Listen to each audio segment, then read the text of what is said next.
Hello and welcome to Standard 14 of the Care Certificate Workbooks. My name is Daniel Dutton and I run the website dsdweb.co.uk, which provides free help, guidance and support for people that are studying for care qualifications. In this video we will be looking at Standard 14, Handling Information. This is a short one, so it shouldn't last longer than 10 minutes. This standard looked at the importance of confidentiality and your responsibility to keep personal information secure. For further information about this standard, visit DSD Web by clicking the link in the description. And as always, try to relate the information in this video to your own practice and write your answers in your own words. Before continuing, please like this video and subscribe to my channel. It means a lot. Thank you.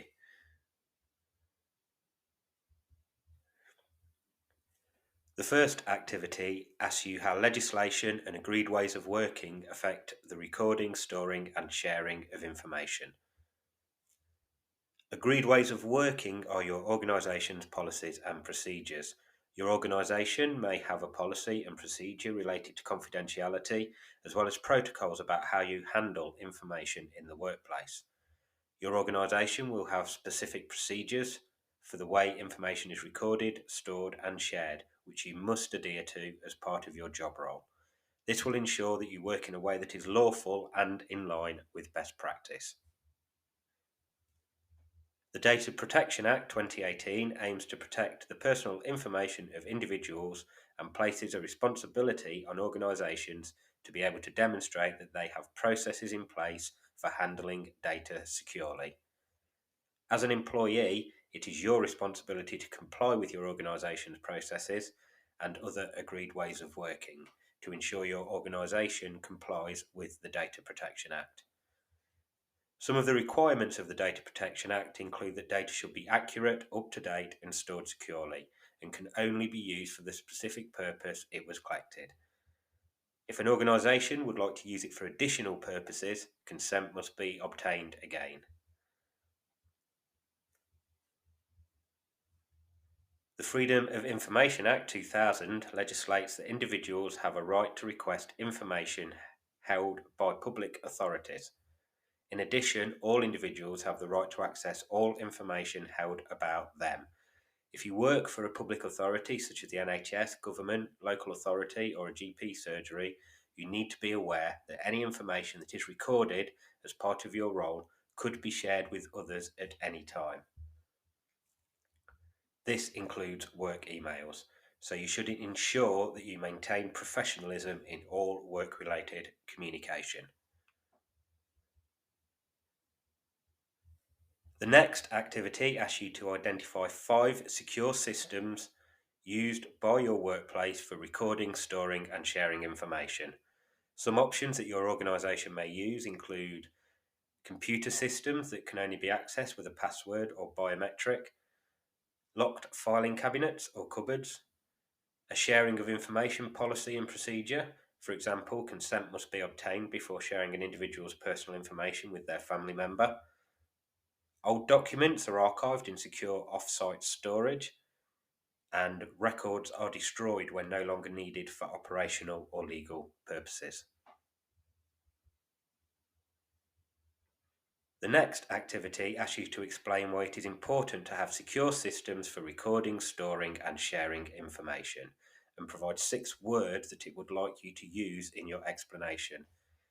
An example explanation would be: it is important to have secure systems for recording, storing and sharing information because it is our legal and ethical responsibility to ensure that private and personal data is only shared on a need-to-know basis.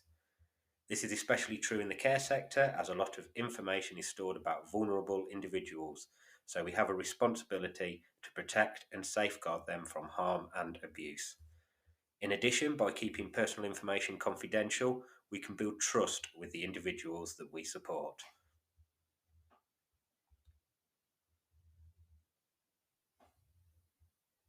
Part 1 of Activity 14.1D presents you with 7 statements and asks you to decide for each of them if agreed ways of working have been followed. First is that sensitive personal information about individuals is left on display. This would not be following agreed ways of working because it would mean that anyone in that location would have access to the information, thereby breaching confidentiality. Next, we have the last person on the staff computer has not logged out properly. If you do not log out of a computer, then others may be able to use the computer to access files that only you are authorized to access. An individual is taken to a private and safe area to discuss their concerns.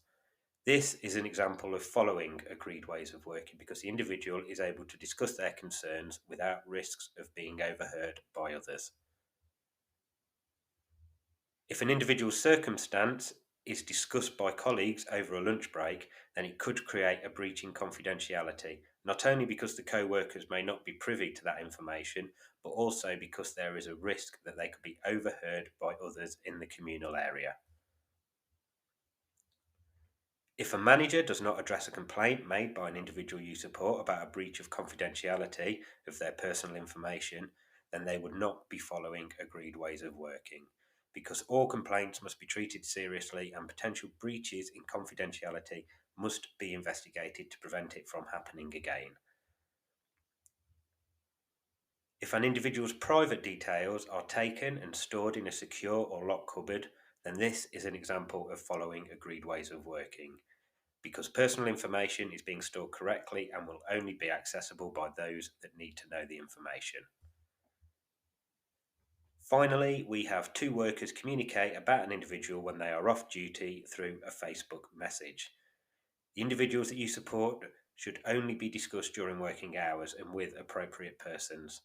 Not only is discussing an individual over a social network unprofessional, but it also risks a potential data breach. For example, if a family member accesses the device or the social network is hacked.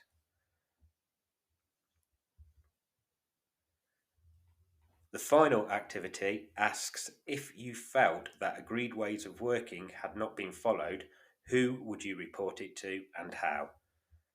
In the first instance, you would usually report concerns to your manager so that they can try to resolve it. This can be done verbally or in writing. However, if it is not taken seriously, you should escalate it to senior management or even the registered manager, and perhaps at this stage make a written record of your concerns. If you continue to have concerns, you should use your organisation's whistleblowing policy to report it to CQC. And that's it for Standard 14. One more standard to go, and you'll be glad to hear it's another short one. If you require any additional help or want to send feedback about this video, please feel free to use the comment section below or visit my website dsdweb.co.uk. The link in the description will take you to more detailed information for this standard. And if you've not already done so, please click the like and subscribe buttons below. Thank you for watching, and until next time, goodbye.